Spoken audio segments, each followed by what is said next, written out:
ബെസ്റ്റിയാണ് ഏറ്റവും പുതിയ വിശേഷം. നിങ്ങളുടെ ക്യാരക്ടേഴ്സ് എന്താണെന്ന് തന്നെ നമുക്ക് പറഞ്ഞു തുടങ്ങാം. നമുക്ക് ഗോകുലൻ ചേട്ടനിൽ തന്നെ സ്റ്റാർട്ട് ചെയ്യാം. ഈ സിനിമയുടെ കഥയിലെ പ്രധാനപ്പെട്ട ഒരു ചില ഇൻസിഡൻസ് നടക്കുന്നത് ഒരു കഫേയിൽ വെച്ചിട്ടാണ്. ആ കഫ നടത്തുന്നത് ഞാനാണ്. ആ കഫേയിലെ എൻ്റെ പണിക്കാരാണ് ഇവർ രണ്ടുപേരും. പക്ഷെ ഞാൻ സമീപിക്കുന്നത് ഞാനാണ് അതിന്റെ മുതലാളി എന്നുള്ള രീതിയിലാണ്. ഇപ്പൊ നിങ്ങൾക്ക് സിനിമ കാണുമ്പോൾ തോന്നുന്നു ഗോകുലൻ പറഞ്ഞ ഗോകുലിനുള്ള മുതലാളി തെറ്റിദ്ധരിപ്പിക്കുക. കാര്യം ഞാനാണ് മുതലാളിയെങ്കിലും ഇവന്റെ മട്ടും മാതിരിയും കണ്ടു കഴിഞ്ഞാൽ ഇവനാണ് മുതലാളി. അപ്പൊ അങ്ങനത്തെ ഒരു ആ കഫേക്ക് ഒരു പ്രധാനപ്പെട്ട ഒരു സ്ഥലമാണ് സിനിമയുടെ ഒരു ഏരിയ ആണ്. അപ്പൊ ആ കടയിലെ തൊഴിലാളികളും ജീവനക്കാരും.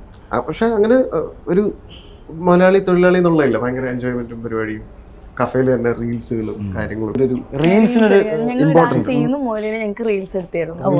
അങ്ങനെയുള്ളൊരു ബന്ധമാണ്. അങ്ങനെയുള്ളൊരു മൊയിലാളി. ക്യാരക്ടർ നെയിം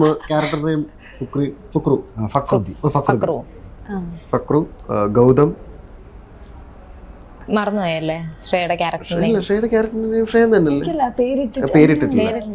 ഓ അത് നല്ല ഞാൻ വിളിച്ചിട്ടുണ്ടല്ലോ. ക്യാരക്ടർ നെയിം ഉണ്ടല്ലോ.